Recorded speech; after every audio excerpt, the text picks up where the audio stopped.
All right, so we're gonna get started on our demo. Thank you so much for bearing with us. Sometimes it just takes a little bit longer to get things up and running, but I know that our Facebook audience is tuning in, and I'm so happy you're here. I'm gonna get started and introduce myself. My name is Karley Hall, and I'm a project designer at Cricut. So essentially, my job is to craft at Cricut. I get to play with all of our materials and make projects for Design Space. So yes, I do have the best job in the world. I get a lot of questions about, does it really feel like work? And absolutely not, does not feel like work at all. So I kind of already asked you guys, who has ever cut or applied iron-on? If you have, leave us a comment and share your success stories or your secret tips and tricks that you guys have been hoarding for yourselves. And if you haven't, what is holding you back? What are you afraid of? Comment so I can help you get over those fears or any anxieties that are holding you back. Because after this demo, I kid you not, you'll be adding iron-on to everything. I put iron-on on wood, paper, any type of fabric. I add iron-on to everything. Oh, yay. Welcome, YouTube. YouTube is online too. So I'm just getting started with our demo, and we're going to get started. So it's demo time. Like I mentioned before, we already cut out our image on our Cricut. We then weeded it, and so what we're left over is with this image. And we're going to be ironing with our EasyPress onto this cotton polyester blend shirt. And the type of iron-on I used is our Cricut Iron-on Light. So this is my favorite iron-on. We offer tons of iron-on, but this personally, obviously, Cricut is my favorite brand. So we're gonna get started. Step one, this is so easy. All you do is you click the power button. The temperature will start flashing. I have my reference sheet, so I can look and see, okay, I have a cotton polyester blend t-shirt and I have light iron-on. So I touch the temperature button, and I heat it up to 305 degrees. I just click the plus sign until I get to 305. Once it gets there, I can hit the timer button, and then I can adjust the time to 20 seconds as it says on my reference sheet.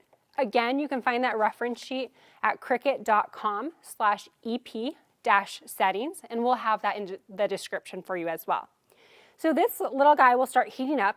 It is so simple and quick. If you own a heat press, I always joked that I could actually go and cook dinner before it actually was ready to heat up. So our EasyPress is super fast, and it's already heated up to 200 degrees. So we only have 100 degrees to go. So while that's heating up, I'm gonna go ahead and set up my EasyPress station. And what I have here, excuse me, is a hard flat surface. So I have a wood table. And this is a really good solid surface. And to protect that surface, I have a towel. So I have my towel folded in half once, and then folded in half again. And it's just a regular bath towel. So you can see that there's 4 layers. And I want to make sure that in my actual EasyPress ironing area, there's no ribbing or bumps that could basically affect my iron-on design. We don't recommend you using an ironing board or a plastic table. We really want a sturdy table like a kitchen island or a wooden surface like the one I'm using here. So we have our towel folded in half and half again. And then what we're gonna do is prep our material.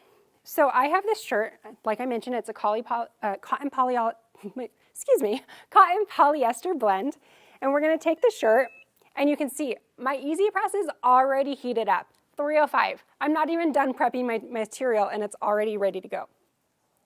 So in order to prep my material, I'm going to take my EasyPress, and I'm just going to press it for 5 seconds. So you can count this in your head. You can set your timer if you want to, but just 5 seconds to get out any moisture in your material. So you're heating up the surface, but I'm also pulling out any moisture in my t-shirt so that the adhesive on our iron-on really sticks to that material.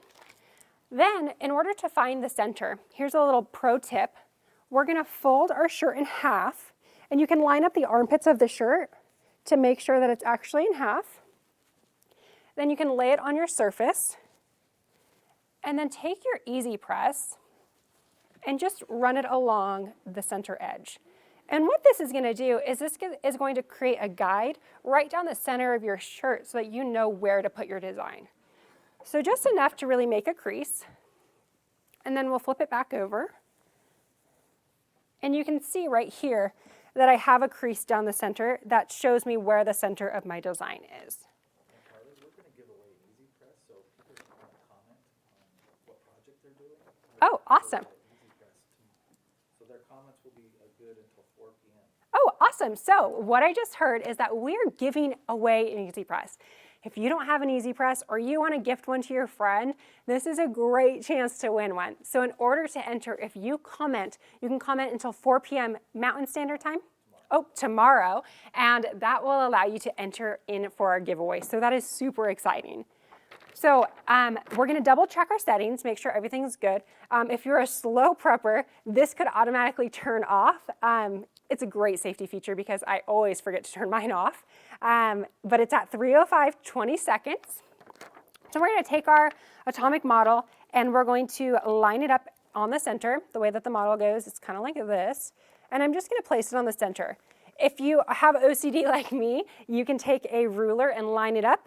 Another pro tip is that you can actually fold it at this armpit again and iron it down. So if you want to crease it right here, so you have a straight grid line. If you're doing anything with text, that's also super helpful. But since I don't have text, I'm just going to eyeball it. This shirt is for my husband. He's a huge Big Bang Theory fan, and we're both super nerds, so I think he'll love it. So we're going to go ahead and take the EasyPress. I'm going to step down off my chair, and I'm just going to press it on, hit the green button. This is going to start the timer. And I'm just going to gently lean into it. So no need for actual pressing. Just if you lean into it, the heat is distributed evenly across the entire 9x9 surface. And it's really more about the heat and not as much about the pressure. So it'll ding at me. I can place it back in the safety base. And then if you're going to wash this project, so say I was making a wood project, I wouldn't need to heat the back.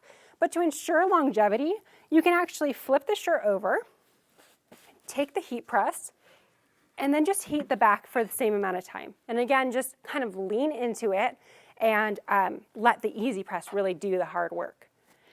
All right, so I know I already asked, but are there any questions? Are there questions about what I'm showing you, what I'm doing, anything that's popped up? We'd love to hear what you're making, what you're having trouble with. Okay, it's already beeped. So again, super fast. Think about how many shirts you can whip out for the holidays. So now I have it all ready to go. Some people always ask me, do I need to wait until it cools off to pull it off? For light iron-on, no, you do not need to wait for it to cool off. For other materials such as our glitter or holographic or foil, you do need to wait for it to cool, but with this one you don't actually need to wait. So you're just going to peel it off, and this is the magic part, where it completely is adhered on there. And you can see that it came right off my protective lining and it is all on there. And that's going to be good wash after wash. A lot of bloggers have been doing tests on how long these last, and they're on like 50 washes. So it is amazing. So just a little recap. Today we used our Cricut Iron-on Light with a polyester cotton shirt and our EasyPress to make this in just a couple minutes. But don't forget, you can use so many types of iron-on with our EasyPress. You can use all kinds of materials. And if you have questions about a certain material or certain iron-on, refer to cricut.com/ep-settings so that you can find all the correct recommendations that we have. We're constantly updating that, so check back frequently because our QA team they do such a great job testing and adding materials all the time. So make sure to check back frequently. All right, I think that is it, what I have to say. So we're going to jump into questions. What do we have? Okay, so question one, great question. Why should I not use an ironing board with the EasyPress? So I mentioned earlier that I don't recommend using an ironing board when you're using the EasyPress. And the reason that is because ironing boards are created to have holes in the actual board. This allows for the heat to be taken away out of the board. And for the EasyPress, we want something underneath it that actually keeps the heat in it so that it's heating up from the front and the back. Also, an ironing board is a little wobbly. It doesn't have that hard surface that we actually want you to have an even pressured surface for working on. So ironing board, maybe toss that aside when you're using the EasyPress and go for a towel on a hard surface. Question number 2, do I need to use a pressed cloth? So as you saw, I did not use a pressed cloth when I was doing this image. All I needed was the protective film that comes on your iron-on. You use the EasyPress directly on top of that and do not need an additional press cloth or Teflon sheet. Question number 3, these are all such great questions. What do I need to do to protect the iron-on when layering?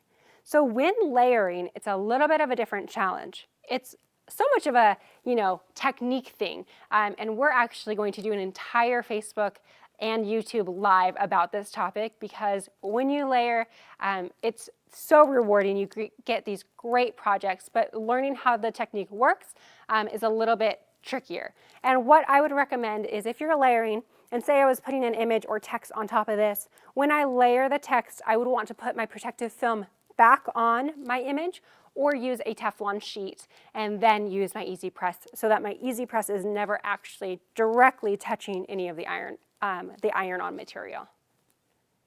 Question number 4, does the EasyPress only work with Cricut Iron-on? I was joking when somebody asked me this and I said, yeah, it only works with Cricut Iron-on, but that's because I just love Cricut Iron-on so much. But no, you can use any type of iron-on or heat transfer vinyl that you already have. I know that people that use all different types of machines are coming out and getting this EasyPress because it's so much quicker and easier than irons or heat presses. Question number 5, how do I make sure it washes well? All right, so that's a great question. I have my new t-shirt and I want to make sure that it actually holds up in the wash. And one of the things that we did before we started, which I should have mentioned, so I'm backtracking, before you iron onto your t-shirt, make sure you pre-wash it. So it's pre-shrunk, it's all clean, and then you want to make sure that you follow the steps that I just did. So heating up the surface, using the correct application, heat and time, and then make sure to avoid fabric softeners. I've noticed that if you don't use fabric softeners, my iron-on has lasted a lot longer. Some people choose to wash their garments inside out, which also helps with the wear and tear. And don't wash your garment within 24 hours. So if I were to gift this to somebody, I would want to make sure that they don't wash it before the 24-hour mark so that you can really make sure that the glue adheres into all the fibers of the cotton polyester. Okay, do we have more questions coming in? I see you typing away. I hope that you're learning something new. This demo just seems so easy that I want everyone to get out there and get an EasyPress so that we can craft away because it is so easy and the name is so great. So shout out to our Cricut designers and engineers that created this product because they nailed it. Even heat distribution, flat surface. 9x9 is actually proven to be pretty much the ideal size because you can see that this is an extra large shirt. And I was able to cover this entire image in one pass. If you have a larger image that you need to go over multiple times, no sweat. You can just take your EasyPress, press it on, and then just move over. So it may add a little bit of time, but the process is exactly the same. You just move along, press it, and again with layering, the same technique. Just restart and keep on going. Okay, can you find the temperatures in both Celsius and Fahrenheit? Absolutely, yes. So the quick reference chart includes both Fahrenheit and Celsius, and then the time is in seconds. And again, this reference chart comes with your EasyPress, but if you don't have an EasyPress and you want to take advantage of the research that our team has done, you can head over to cricut.com/ep-settings. And again, we update that frequently so that you guys can have all of our up-to-date testing and times that have worked great for our in-house designers and testers. I see more questions coming in. This is great. I'm so excited that there's so many so many questions. If you're using text, you have to mirror it. Okay. Why do I need to iron the back of the shirt? Okay, so great question. Our instructions on our iron-on encourage you to iron the front of our shirt and the back, and that again is just to really ensure that the glue has heated up completely and is really sinking into the fibers of the shirt. And you only need to do this with things that you'll be washing. So say you're making a project that doesn't need to be washed, you're ironing onto paper or you're ironing onto another surface, you don't need to do the back and the front. I always do it out of habit because it really does heat up that glue and make sure that it adheres completely. Another comment that I want to mention is that if you're using an image that has text, make sure you mirror it. Cricut software, our user designers and for user experience are incredible. They have taken all of the guesswork out of what we do, and if you click on I need to use iron-on or I'm cutting iron-on, it actually prompts you to say, did you remember to mirror your image? And half the time I say, oh, no, I didn't mirror my image. So we've taken the guesswork out of that for you as well. Just click that you need to mirror that and it'll mirror it, which means it just flips your image horizontally. So then when you put it onto your shirt, you can actually read the writing. Would you recommend preheating the shirt? So that is a great question. Preheating the shirt, it doesn't need to be hot when I'm actually putting the design on it, but I did heat the shirt for 5 seconds to make sure all the moisture was removed from the t-shirt, because especially when you're in a cloudy, misty day like today is in Salt Lake City, there's a lot of moisture in the air. So my EasyPress, I just stuck it on there for 5 seconds to pull any of the moisture out of the shirt so then I could stick my iron-on design on my t-shirt and make sure that the glue is sticking to the fibers and not any moisture. Okay, I feel like there's still more questions coming. This is great. Okay, we have another question. So we're getting that these questions are both from Facebook and YouTube, which is great because we've never done this where it's a stream simultaneously to both of our channels. We have so many viewers watching in from YouTube and Facebook, and it's just so awesome to see all these communities coming together to really learn about what we have to offer and really show each other what we're making. Because at the end of the day, as an employee of Cricut, we are truly inspired by you guys. Okay, this little alert that I just got, this is what I was talking about earlier. This is alerting me that I didn't turn off my EasyPress, and if I don't do anything, it'll automatically go to sleep and turn off. So if you're like me and forget to always turn off your straightener or your curling irons, this will turn off for you. You don't have to run home and check on it because it'll automatically shut off. Alrighty, so do you guys like these live streams? How was it? I know it was a little bit bumpy at the beginning as you were getting up and running. I hope I wasn't doing anything too embarrassing as it was streaming live. But we want to know, what do you want to see in these live streams? Do you enjoy watching them? What's a good time for us to stream? I know that we're watching from all over different areas of the world, and so we can't necessarily pick a good time for everyone, but what time would you want to see the streams? During your lunch break? Is it easier after hours when the kids are asleep? What's a good time, and what are some of the things that you want us to teach you about? With this format, we're really excited because now we can show you what's going on our screen as the Cricut's cutting and the application process. So we're really excited about the possibilities of what we can teach you, and we want to know what you want to learn. Okay, another question. What's the difference between iron-on and vinyl? So iron-on and vinyl, the terms are used interchangeably a lot of the time. And iron-on is applied using heat. So if I were to apply, let me grab this iron-on. So here's the iron-on that we applied. If I were to try to stick this onto a surface, it doesn't actually stick until I apply heat. With vinyl, you use transfer paper and you can apply it to a surface without heat. It already has the tacky glue on the back of it. We have, removable vinyl as well as permanent vinyl for outdoor uses. So the inherent difference is the application process. Do you use it to just stick on like a sticker, or do you use heat to apply it? Many people also refer to iron-on as heat transfer vinyl. So again, interchangeably using the words heat transfer vinyl and vinyl. Hope that answers your question. Any other questions coming through?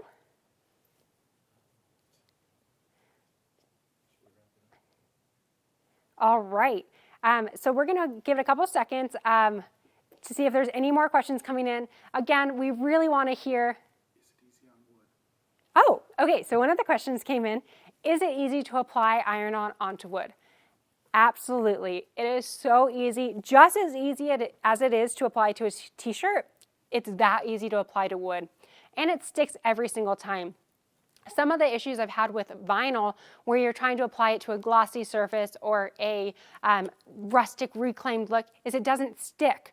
But with iron-on, I just stick it on, apply some heat, and I never have to worry about it not sticking. So my go-to is always iron-on, and especially with this EasyPress, it was always a struggle for me to get my piece of wood into my heat press. And now, no matter how big my piece of wood is, I can always cover the entire surface with my EasyPress. So if you haven't tried it, definitely try it. It makes great gifts, great outdoor gardening signs that label your plants and your herb garden. It's absolutely great. Again, if you've enjoyed this, give us a thumbs up if you're on YouTube, or some hearts and thumbs up on Facebook if you're watching. I have a ton of fun doing this, and if we can prove that you guys like it too, then we'll stream more and I'll get to do this more, which is my absolute favorite. Oh, it looks like another question's coming in. Cool.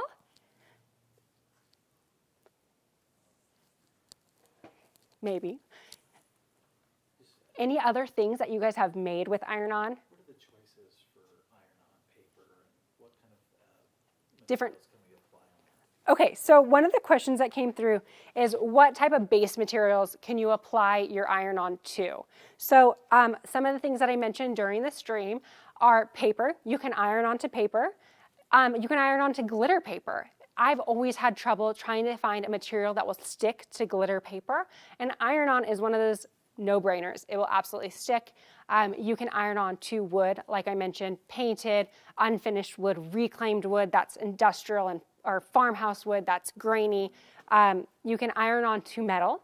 You can iron on to almost every type of fabric. Pay attention when you're ironing onto things like nylon blends or silk that are lower temperature, but you can still iron onto them. I always like to take my material and test it under my EasyPress to make sure that it doesn't react poorly. And then once I know that it can withstand the heat, I stick my iron-on design on there and you're good to go. So really anything that can withstand heat, you can iron onto.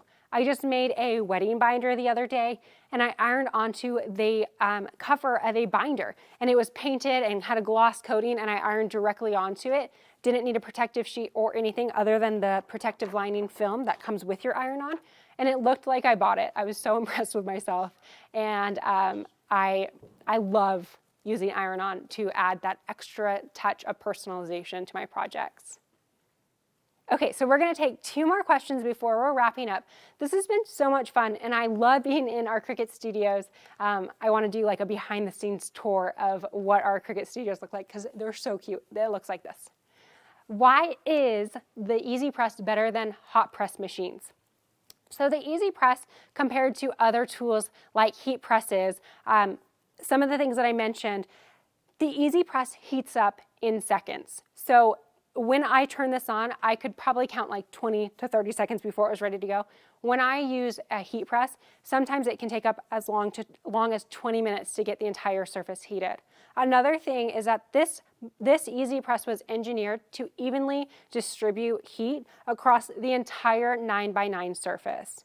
On top of that, we really took out the guesswork. You have control of your temperature and timer, and you have a safety base. So all these different factors that are really, built into this, it's taken the convenience of an iron and the durability and, commercialization of like the heat press and combined it into one compact, small, easy press. So I much rather store this in my craft room than have my huge heat press sitting on my table. So again, it's small, it's compact, it's easy to use, but it has the same power of a heat press. Is it possible to create projects larger than 9x9? Absolutely. So yes, this surface is only 9x9, but if you have an image that's bigger than 9x9, all you have to do is take your EasyPress, place it on one area, heat it up for that amount of time, and then just move over. I slightly overlap in the middle, and you can just keep on going. So I've made Christmas signs that are, 4 feet long, and I've just kept on moving down as I go. So it's super easy. I've said easy about 10,000 times, but it really is just that simple. What do I do if my edges are lifting? So say I made this shirt, I give it to my husband, he wears it every single time he watches The Big Bang Theory, and now the edges are lifting. All I would recommend is taking, if you have a scrap of your protective lining, or if you need a Teflon sheet, we sell them on our Cricut website, you just take your protective lining, stick it right back over your image, and then use the recommended settings and just repress it. So you're gonna take your EasyPress, we were at 305 for 30 seconds. I would do that on the front and the back and make sure that all the edges are stuck down, and then you should be good to go. All right, so I know that there were some other questions that I didn't get to, but we're gonna wrap this up, and your questions are all so important. We're gonna make sure that somebody online gets all of those questions answered. And remember that the settings to this reference sheet will be in the descriptions of our live streams. So if you're on Facebook or YouTube and you don't remember that URL, make sure you head over. Again, it's cricut.com/ep-settings. And make sure to add that to your favorites or your bookmarks so that you always have this printed out, put in your craft room or where you craft, because it is so nifty. And don't forget to subscribe to our channels. If you enjoyed this, which I hope you did, make sure you subscribe so that way you get notified when we're going live on Facebook or YouTube. And don't forget to comment, because we want to hear what you think and what you want to learn.